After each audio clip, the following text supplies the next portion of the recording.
Analog journaling for mental clarity. How writing by hand can transform you. 1. The noise never stops. When was the last time you sat with your thoughts and didn't try to run away? No music, no phone, no screen, just silence. You don't remember, do you? Because silence now feels unnatural. Stillness makes your skin crawl, and the moment your world quiets down, you reach for distraction. You scroll, you tap, you refresh, you consume. Not because you're bored, but because you're afraid.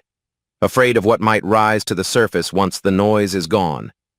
You say you want peace, but you fill every empty space with something. You say you want clarity, but you never stop long enough to hear your own voice. Your mind isn't tired because of how much you do. It's tired because it never stops reacting.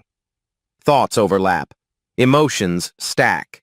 You are constantly absorbing, constantly performing, constantly escaping. You try mindfulness. You try self-help. You try to meditate. But nothing sticks, because none of it touches the real issue.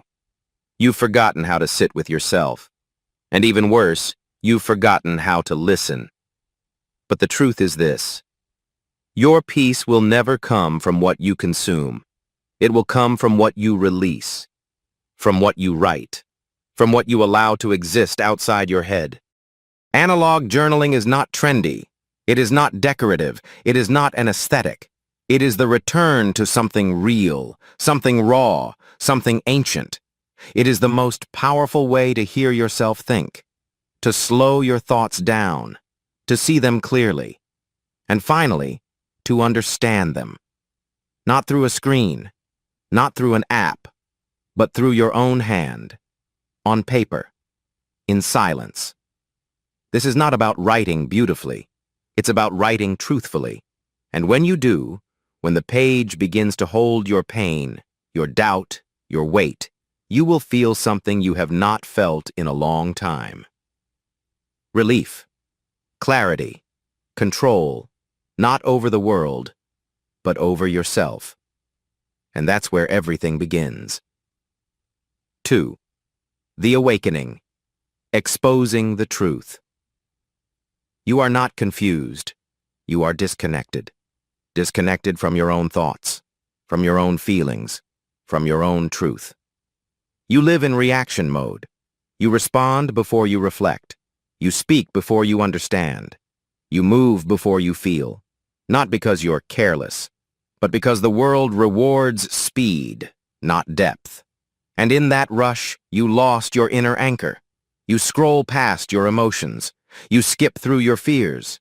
You silence your pain with input.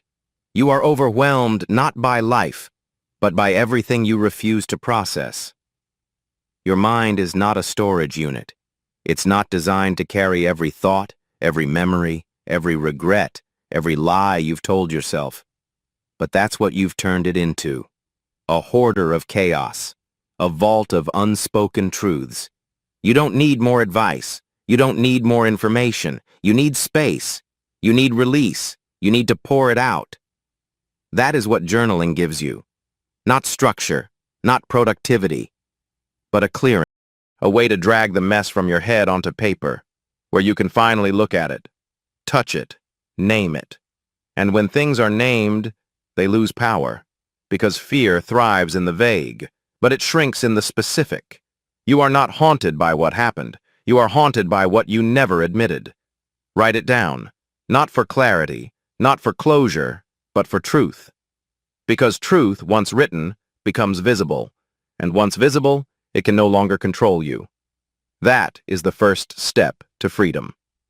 3. The liberation, reclaiming your inner authority through writing. You've spent your life explaining yourself, justifying your choices, filtering your feelings, diluting your truth to make it easier for others to swallow. That ends here. The page doesn't need your explanation. It doesn't care if you're polite. It doesn't reward you for sounding wise. It wants one thing only, your truth.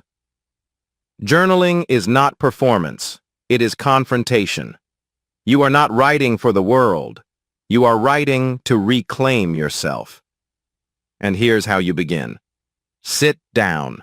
Same time every day. Before the world has a chance to touch you. Before the noise takes over. Before the pretending starts again. Open the notebook. Pick up the pen. Ask yourself one question. What am I carrying right now? And then write. Not to be understood, not to be admired, but to be empty, to be honest, to be free. Let it be messy. Let it be angry. Let it be broken. That's the point.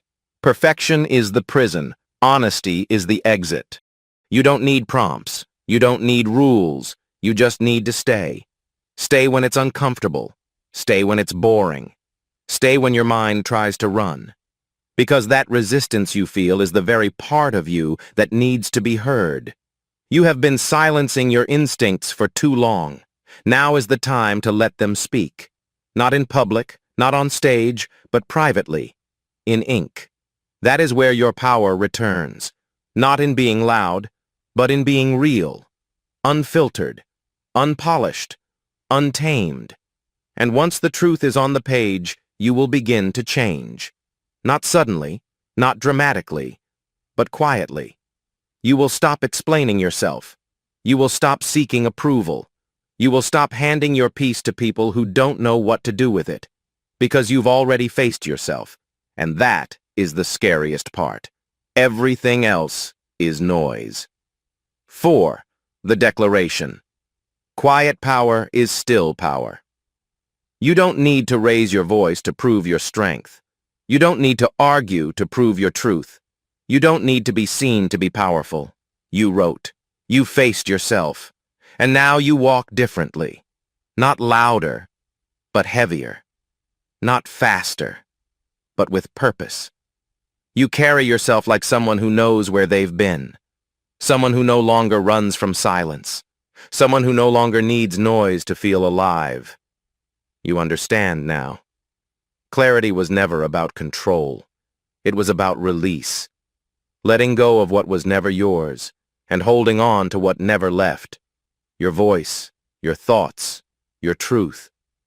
The page witnessed all of it, and in doing so, it gave you back something the world tried to take. Your authority, not over others, but over yourself. This is not a transformation others will notice, but you will. When you say no without guilt, when you sit with pain without panic, when you wake up without the weight of pretending. That is the power of the quiet ones, the ones who don't scream, the ones who don't perform, the ones who face their own darkness and come back carrying their own light. This is who you are now, not because you found a trick, but because you remembered a truth, the one you buried, the one you finally wrote. 5. The commitment. Walk the silent path back to yourself. No one will force you to do this. No one will remind you. No one will reward you for it, because the world does not value quiet rituals. It does not applaud private healing. It does not understand those who walk away from the noise. But you do. You know now that the blank page holds more power than any performance. You know that your peace will not come from what you earn, own, or prove, but from what you are willing to face, write, and release. So here it is, your invitation, not to a trend, not to a system, but to a practice, a vow, a return. Every day the chaos will knock. Let it. You have your anchor now, a notebook, a pen, a truth that no one else needs to see. That is where you begin, and begin again, and begin again. You will not always want to do it. You will be tempted to skip, to scroll, to stay busy. But the path to your freedom is paved in ink.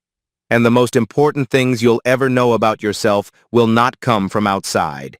They will come from the words you had the courage to write when no one was watching. Let them chase noise. Let them drown in input.